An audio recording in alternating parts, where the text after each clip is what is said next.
नमस्कार दोस्तों, मैं दिग्विजय सिंह आप सबका बहुत स्वागत करता हूं दिग्विजय इकोनॉमिका में।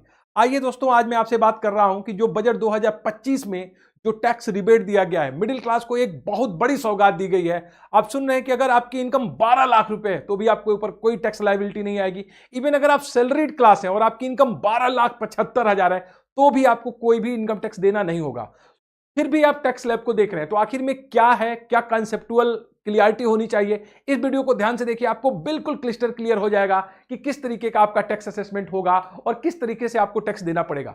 सबसे पहले मैं ये बता दूं कि टैक्स एक कंपलसरी जो है लायबिलिटी है, एक कंपलसरी जो है पेमेंट है जो आपको गवर्नमेंट को देना ही पड़ेगा। एक बार मैंने ऑफिस में सुना, एक मैडम हमारी बोल रही थी कि मेरी सैलरी है, मैं गवर्नमेंट को क्यों दूं। तो ये कंपलसरी होता है, आपको 100% गवर्नमेंट को देना पड़ेगा, क्योंकि गवर्नमेंट वेलफेयर करना चाहती है, वो चाहती है आपकी इकोनॉमी को ग्रोथ करे, तरक्की करे। तो गवर्नमेंट एक कंपलसरी आपके ऊपर पेमेंट लेती है जिसको आप टैक्स कहते हो।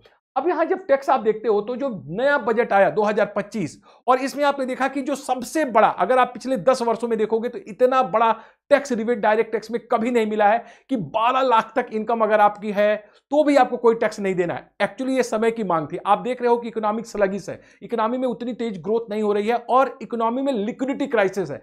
बैंकों के पास पैसा है नहीं, आरबीआई को भी ये चिंता है कि आखिर में बैंकों की लिक्विडिटी कैसे बढ़ाई जाए, और लोग जो सेविंग कर रहे हैं वो बैंकों में न जमा करके बल्कि शेयर मार्केट में लगा रहे हैं और वो म्यूचुअल फंड्स में लगा रहे हैं। तो किस तरीके से लिक्विडिटी को बढ़ाई जाए, किस तरीके से सेविंग को प्रमोट किया जाए, मिडिल क्लास को किस तरीके से राहत दिया जाए, ये तमाम ऐसी चीजें थी जिसमें गवर्नमेंट ने मास्टर स्ट्रोक काम किया, बेहतर परफॉर्मेंस किया।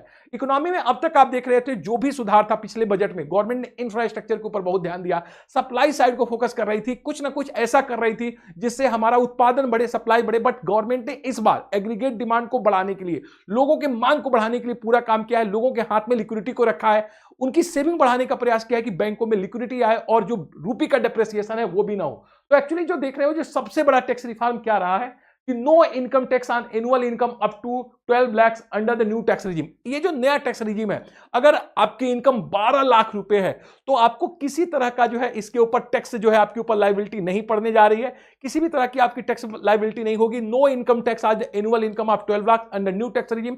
और इसी तरीके से अगर आप सैलरीड क्लास हो तो 12,75,000 भी अगर आपकी इनकम है तो कोई टैक्स लायबिलिटी आपके ऊपर नहीं आएगी, क्योंकि गवर्नमेंट ने यहां पर आप देखेंगे जो स्टैंडर्ड डिडक्शन दिया है वो 75,000 दिया है। तो ये एक बड़ी ही आपके लिए खुशखबरी वाली बात है कि आप, बहुत से ऐसे लोग हैं जो अब इनकम टैक्स नहीं पे करेंगे। पर मंथ अगर आप 1 लाख रुपए इनकम जनरेट करते हो फिर भी आप इनकम टैक्स नहीं दोगे। लेकिन फिर आप न्यू टैक्स रिजीम में ये चीजें आप कंटिन्यूअस पेपर में देख रहे हो और मीडिया पे सुन रहे हो, तो यहां पे आप देख रहे हो कि अगर आपकी इनकम 0 से 4 लाख है तो कोई इनकम टैक्स नहीं लगेगी। अगर आपकी इनकम 4 से 8 लाख है तो 5% की यहां पे इनकम टैक्स की बात की जा रही है। फिर यहां से बोला जा रहा है कि अगर इनकम आपकी 8 से 12 लाख है तो 10%, और 12 से 16 लाख है तो 15%। तो आखिर में जब ये आप बोल रहे हो कि 12 लाख तक आपको कोई भी टैक्स नहीं देना है, नो टैक्स, तो आखिर में ये आपके टैक्स स्लैब में क्या है कि 4 से 8 के ऊपर 5%, 8 से 12 के ऊपर 10%। क्या अगर आपकी इनकम, मान लो किसी की इनकम अगर 14 लाख रुपए हो जाती है, तो क्या वो जो 14 लाख में सिर्फ 2 लाख रुपए जो 12 लाख से एक्स्ट्रा है उसके ऊपर टैक्स देगा? उत्तर है नहीं। यहां पे टैक्स स्लैब के हिसाब से उसको टैक्स देना पड़ेगा। इसको अब मैं कैलकुलेट करके आपको दिखाऊंगा और एग्जैक्ट मैं बताऊंगा कि न्यू टैक्स रिजीम में अगर आपकी इनकम 12 लाख है तो कितने की आपकी सेविंग हो रही है। तो एक बार ध्यान से इसको देखिए, आपको काफी कुछ सीखने और जानने को मिलेगा दोस्तों। तो आप देखिए, यहां पे दो चीजें आपको समझना बहुत जरूरी है। एक तो आपको स्टैंडर्ड डिडक्शन का कॉन्सेप्ट, और एक जो गवर्नमेंट टैक्स रिबेट लेके आती है उसका कॉन्सेप्ट। तभी आप समझ पाएंगे कि क्या ऐसी चीजें हैं कि 12 लाख रुपए अगर आपकी इनकम है तो भी आपको कोई टैक्स नहीं देना है, इवन कि टैक्स स्लैब बना हुआ है। तो यहां पर देखो, दो चीज मैं आपको बता दूं। एक होता है टैक्स, आपको जो है स्टैंडर्ड आपको सीखना है, और दूसरा चीज आपको टैक्स रिबेट सीखना है। तो स्टैंडर्ड डिडक्शन के साथ आपको टैक्स रिबेट में बताऊंगा। पहले मैं एक बार यहां कैलकुलेट करके आपको दिखा देता हूं कि क्या सिचुएशन है। मान लीजिए कि किसी की इनकम 0 से 4 लाख है, मान लो किसी की इनकम 3.5 लाख है, तो कोई टैक्स नहीं देगा। 0 से 4 लाख तक उसको जीरो टैक्स देना है, नील, यहां कोई टैक्स नहीं देगा। मान लीजिए किसी की इनकम 4 से 8 लाख रुपए है, तो यहां पे उसको 5% टैक्स देना पड़ेगा। मतलब जो 4 लाख इनकम है इस पे 5%, इसका मतलब उसको यहां पे 20,000 रुपया टैक्स देना पड़ेगा। अगर मान लो कि किसी की इनकम 12 लाख है, तो अब देखो 8 से लेके 12 लाख रुपए पे 10% टैक्स देना पड़ेगा, मतलब 4 लाख रुपए पे, यहां पे 4 लाख रुपए पे उसको 10% देना पड़ेगा, यहां 4 लाख रुपए पे उसको 5% देना पड़ेगा। तो अगर आपकी इनकम 12 लाख है तो यहां पे जो एडिशनल ये 4 लाख है इसके ऊपर आप 10% दोगे तो आपको 40,000 यहां पे टैक्स देना पड़ेगा। तो यहां तो ये समझ में आ रहा है कि अगर आपकी इनकम 12 लाख है तो आपके ऊपर जो टैक्स लायबिलिटी बन रही है वो 60,000 की बन रही है। बट हम लोग क्या सुन रहे हैं कि यहां पर 12 लाख तक अगर किसी की इनकम है तो उसको जीरो टैक्स देना है। तो आखिर में इस चीज को कैसे आपको समझाया जाए, क्या ऐसी चीजें हैं जो आपको जाननी चाहिए ताकि आपको बिल्कुल क्लियर हो जाए कि क्यों यहां पे हम जब आईटीआर फाइल करेंगे तो 60,000 रुपया मुझे दिखाना पड़ेगा बट मुझे एक भी पैसा देना नहीं है। क्यों? इसका रीजन क्या है? देखो इसके दो रीजन है। नंबर वन, एक तो स्टैंडर्ड डिडक्शन और दूसरा चीज है टैक्स रिबेट। स्टैंडर्ड डिडक्शन की बात हम तब करेंगे जब हम सैलरीड क्लास की बात करेंगे। मैंने कहा कि सैलरीड क्लास की अगर सैलरीड क्लास की इनकम 12,75,000 रुपए है तो भी वो कोई टैक्स जो है नहीं देगा। क्यों? क्योंकि उसको स्टैंडर्ड डिडक्शन 75,000 रुपए का मिल जाएगा। ये आखिर में स्टैंडर्ड डिडक्शन क्या होता है? गवर्नमेंट आप देखोगे नॉर्मली हर बजट में स्टैंडर्ड डिडक्शन देती है जिसको हम लोग एसडी कहते हैं। एक्चुअली गवर्नमेंट ये मान के चलती है कि कुछ आपको एक्स्ट्रा बेनिफिट दिया जाए। क्यों एक्स्ट्रा बेनिफिट दिया जाए? मान लीजिए जो भी आप सैलरी पाते हैं, मान लीजिए कि आप 12 लाख, 10 लाख, 14 लाख जो भी सैलरी पाते हैं, कुछ फिक्स टाइप के आपके खर्चे हैं जो आपकी होती ही होती है जिसमें आप किसी तरह की कटौती नहीं कर सकते हैं। जैसे मान लो कि आपने हाउस लिया है, उसके ऊपर आप ईएमआई दे रहे हो तो आपकी मंथली ईएमआई जा रही है, या फिर जो है इंटरेस्ट ऑन हाउसिंग लोन जा रहा है, या फिर जो है आप एचआरए जो है मान लो किसी घर में रहते हो तो उसके ऊपर रेंट दे रहे हो, बच्चों की ट्यूशन फीस देख रहे हो, कहीं जाते हो तो ट्रेवल अलाउंस देते हो। तो गवर्नमेंट एक एसडी आपको देती है ताकि आपकी ये फिक्स्ड इनकम है ये टैक्स इस पर ना लगाओ। मतलब जो रेंट दे रहे हो, मान लो कि आप किसी इलाके में रहते हो जिसकी रेंट 15,000 है तो मंथली वो 15,000 आप दे रहे हो। आप इसी तरीके से आप ईएमआई दे रहे हो 20,000, तो यहां पे उसको आप मंथली दे रहे, उस इनकम के ऊपर गवर्नमेंट सोचती है कि आपको टैक्स नहीं देना चाहिए क्योंकि ये बधी बधाई आपकी इनकम जा रही है और इन मंथली जा रही है। तो देखो standard deduction is the fixed amount that get deduction from the tax payer gross salary. इसको ग्रॉस सैलरी से हम क्या करते हैं? डिडक्ट करते हैं। जो स्टैंडर्ड डिडक्शन है is a fixed amount that get deducted from the tax payer gross salary to lower his taxable income. तो इससे क्या होता है? उसकी टैक्सेबल इनकम कब हो जाती है? जैसे मान लो कि किसी की इनकम अब 12,75,000 है तो गवर्नमेंट यहां 75,000 रुपए की अगर स्टैंडर्ड डिडक्शन देगी तो उसकी जो ये ग्रॉस सैलरी है 12,75,000 वो 12 लाख हो जाएगी। और ऐसे में जब वो टैक्स पे करेगा तो नील टैक्स हो जाएगा। इसीलिए देखो जो सैलरीड क्लास है वो जो है 12,75,000 भी अगर वो एनुअली इनकम करेगा तो कोई टैक्स उसको नहीं देना पड़ेगा। और अगर कोई सैलरीड क्लास के अतिरिक्त है तो उसको 12 लाख तक ही आएगा क्योंकि उसको एसडी नहीं मिलेगी, सैलरीड क्लास को यहां पे ये एसडी मिलेगी। दूसरा जो सबसे इंपॉर्टेंट चीज है जो आपको इस टैक्स स्ट्रक्चर को समझाएगा वो है टैक्स रिबेट। अब टैक्स रिबेट क्या है? मैंने अभी कहा कि गवर्नमेंट चाहती है इकोनॉमी में डिमांड को हम बढ़ा लें। इकोनॉमी में डिमांड को बढ़ाने के लिए बहुत जरूरी है कि आपके पास कुछ एक्स्ट्रा आमदनी होनी चाहिए। अब इसके लिए गवर्नमेंट क्या करती है? टैक्स छूट देती है, रिबेट देती है ताकि बेनिफिट प्रोवाइड किया जा सके टैक्स पेयर को, जिससे वो अपने इनकम को बढ़ा सके, अपनी सैलरी को बढ़ा ले, अपने डिस्पोजेबल इनकम को बढ़ा सके और वो सेविंग कर सके। तो देखो यहां पे है income tax rebate is a benefit provided by the government to tax payer that allow them to reduce their total tax liability. It is the deduction in the amount of tax to the tax payer by the government in order to promote saving and investment. आप चाहते हैं कि economy में saving हो, investment हो, तो आपको उतनी टैक्स लायबिलिटी जो है गवर्नमेंट सोचती है ना हो, उसमें कुछ हम रिबेट दे दे, छूट दे दे। यही टैक्स और रिबेट की वजह से जो 60,000, मैंने अभी आपको क्या कैलकुलेट किया कि अगर आपकी इनकम 12 लाख है तो भी हम देख रहे हैं कि उसके ऊपर जब वो आईटीआर फाइल करेगा तो उसमें उसको 60,000 की दिखाई देगी टैक्स लायबिलिटी। लेकिन ये रिबेट क्योंकि 60,000 मिल जाएगा इसलिए उसको जीरो जो है टैक्स पे करना पड़ेगा। जिसको देखो यहां से मैं आपको क्रिस्टल क्लियर करूंगा तब आपको समझ में आएगा। अब आप देखो अगर आपकी इनकम 12 लाख रुपए है, अगर आपकी इनकम 12 लाख रुपए है तो यहां पर आपको जो टैक्स रिबेट मिलेगा वो आपकी 60,000 मिलेगी।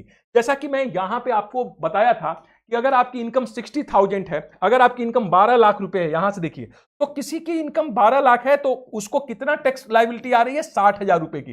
लेकिन चूंकि यहां पे आपको 60,000 रुपया का गवर्नमेंट रिबेट दे देगी तो अब आपको नील टैक्स लगेगा। इसका मतलब अब आपको जीरो टैक्स देगा।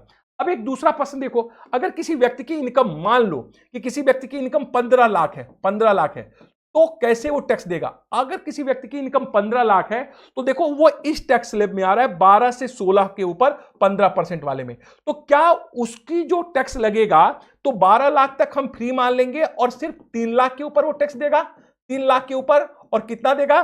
15%। और इस तरह से उसकी टैक्स क्या 45,000 आएगी? उत्तर है नहीं, 45,000 नहीं आएगी, ज्यादा आएगी। कैसे? अब देखो, जब अगर आपकी इनकम 15 लाख है तो ये पूरे टैक्स स्लैब उसके ऊपर अप्लाई होंगे और यहां तक अप्लाई होगा 12 से 16 लाख तक। तो कुल मिला जुला के वहां 0 से 4 लाख तक वो 0 टैक्स देगा। यहां पर देखो इस टैक्स स्लैब में वो जो है ऐसे ही 5% के हिसाब से टैक्स देगा, तो 20,000 वो यहां पर टैक्स देगा, वो 20,000 यहां पर टैक्स देगा।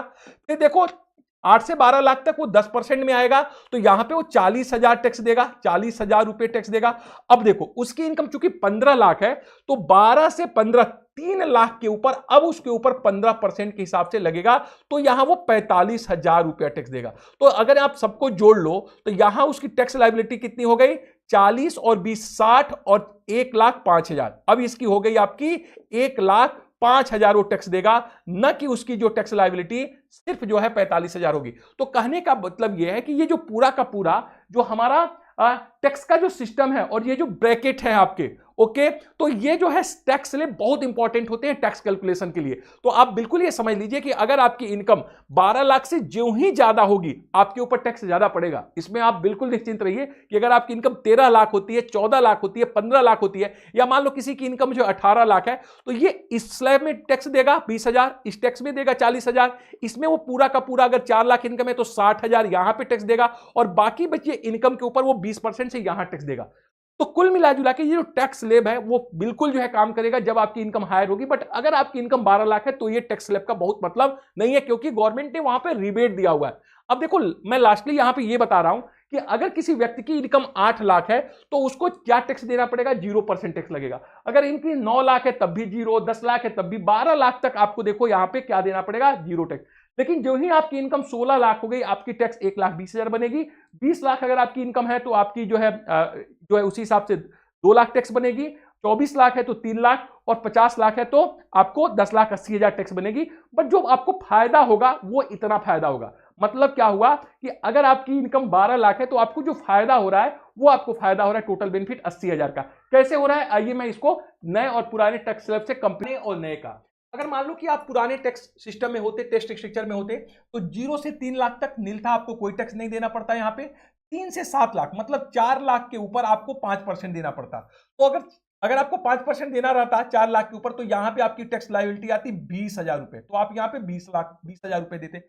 अब देखो 7 से 10 लाख मतलब 3 लाख के ऊपर आप 10% से देते, तो यहां पे टैक्स लायबिलिटी आपकी आ जाती 30,000 रुपए, 30,000। और 12 लाख तक अगर आपका इनकम है तो एडिशनल 2 लाख पे आप 15% पे देते, तो यहां पर भी आपको 30,000 रुपए टैक्स आ जाती। तो कहने का मतलब आपकी अगर इनकम 12 लाख होती है और प्रीवियस टैक्स रिजीम में होते पिछले साल वाले में, तो यहां पे आप 80,000 रुपए टैक्स गवर्नमेंट को देते, 80,000 रुपए आप गवर्नमेंट को टैक्स दे रहे होते। लेकिन अगर आप इस टैक्स रिजीम में आ जाओ तो देखो क्या होता है, अगर आपकी इनकम 12 लाख है तो देखो 0 से 4 लाख तक तो यहां नील है, कोई आप टैक्स नहीं दोगे। फिर देखो 4 से 8 लाख, 4 लाख के इनकम के ऊपर आप 5, अगर 4 लाख इनकम के ऊपर आप 5% के ऊपर दोगे तो यहां पे आ जाएगी आपकी 20,000 रुपए, यहां पे आप टैक्स दोगे 20,000 रुपए, यहां पे देखो टैक्स लायबिलिटी आ जाएगी। और देखो 8 से 12 मतलब एडिशनल जो तुम्हारा 4 लाख है उस पर 10% से दोगे तो यहां कितना आ जाएगा, 40,000 रुपए आ जाएगा। तो यहां पे जो तुम्हारी टैक्स लायबिलिटी कितनी बन रही है, वो बन रही है 60,000 रुपए। लेकिन चूंकि गवर्नमेंट यहां 60,000 रुपए रिबेट आपको दे दे रही है 12 लाख तक इनकम के ऊपर, आप यहां देखो ताकि आपको बिल्कुल क्लियर हो जाए। यहां देखो जो गवर्नमेंट यहां जो टैक्स का रिबेट दे रही है, बेनिफिट दे रही है, वो आपको 12 लाख रुपए पे कितना दे रही है, 60,000। इसका मतलब यहां पे आएगा तो आईटीआर आप फाइल तो करोगे 60,000 का, लेकिन यहां पे आपको चूंकि रिबेट मिल गया तो आपको देना कितना है, 0। तो कुल मिला जुला के आपको पूरा का पूरा बेनिफिट क्या हो गया, 80,000 का। मतलब आप सोचो कि गवर्नमेंट आपको मंथली लगभग 7,000 रुपए दे रही है ताकि आप खर्च कर सके, सेविंग कर सके, इकोनॉमी को ग्रोथ को एक्सेलरेट कर सके। तो मैं उम्मीद करता हूं कि इस वीडियो देखने के बाद आपको कोई प्रॉब्लम नहीं हो रही होगी टैक्स कैलकुलेट करने में, और किस तरीके से आपको बेनिफिट है ये भी आप समझ पा रहे हैं। Thank you so much for watching Digvijay Economica. God bless you dear friends.